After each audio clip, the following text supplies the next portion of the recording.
folks, Temple here, and well, what a weekend of news, huh? Well, shall we get on with it? And the biggest news of them all is the cancellation of E3. I mean, this is a big news, and what does this mean for E3's future? Is it got a future left, or is this cancellation the signal of its final death knell? Well, let's dive in and see how this whole thing could affect a lot of people and the ramifications. Now, this announcement was made on April the 1st. Now, I honestly thought it was an April Fool's joke, but they released a press statement on the matter in hand, telling us that this was all true. And in their statement, I'll give you an abridged version, they said because of the pandemic and also the restructuring of E3 that they decided to cancel it for this year. Now, a few weeks ago, I did say that E3 2020 was going to be a big year. But thanks to this cancellation, it has put a bit of a monkey wrench on a lot of things, but I'm not surprised to some extent because of certain aspects. So why are they've cancelled this is the question. What certain restrictions are they talking about? Well, it's because of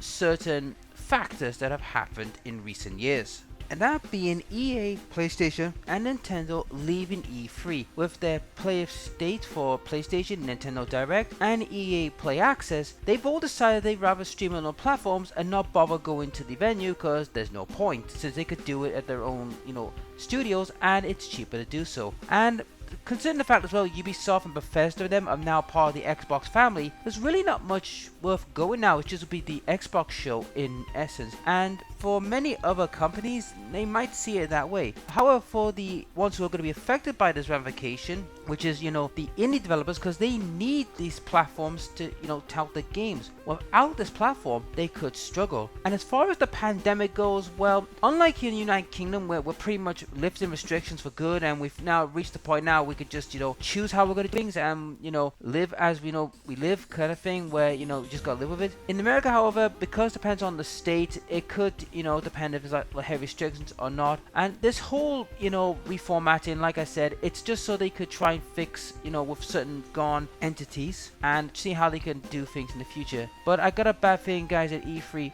could be on its way out, and if that's the case, it wouldn't surprise us. So what do you think, guys? Is E3 on the way out, or do you believe there's hope that this reformatting could save E3? What do you think? Leave a comment in the comment section, and I'll see you in the next video. Bye!